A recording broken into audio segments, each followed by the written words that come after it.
everyone, my name is Katie. I'm head of nutrition for Best Food Forward, and today I'm going to be showing you how to cook with spaghetti squash. Spaghetti squash is great. It's in season right now.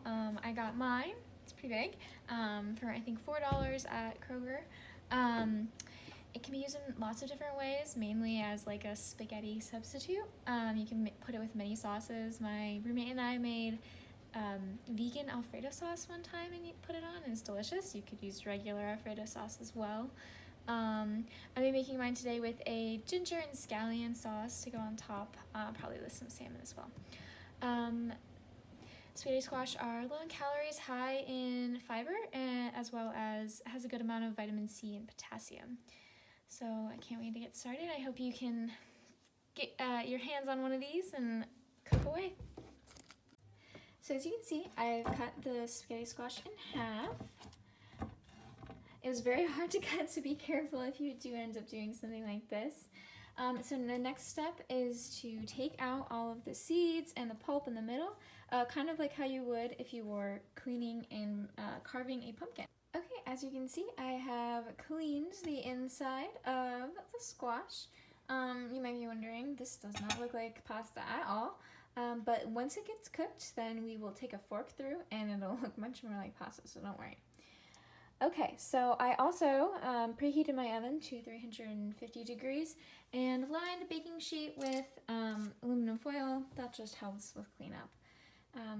Next, you have to make some punctures with your fork in the skin of the squash.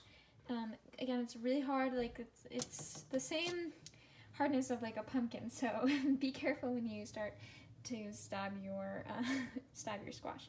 And then I'm just going to drizzle it with a little bit of olive oil and salt and pepper just to get a start of some seasonings.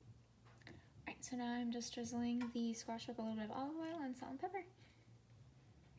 You don't need much olive oil, just a little bit to kind of coat the insides and around the outside a little bit. And then just a little dash of some salt and pepper. And then we'll put these in the oven probably, I'm not for sure for how long, but I will let you know when I get finished. You just want the inside to be soft enough that you can start to scrape and create the pasta-like texture.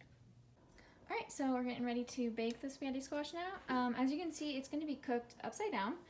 So the open part is down on the pan. And we're going to put it in our oven that is already preheated to 350 degrees.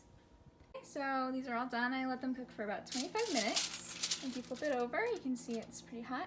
And you're just going to take a fork and start scraping along. And it will create little noodles. Delicious. Alright, so here's the final product of the spaghetti squash that I made. As you can see, they really look like noodles.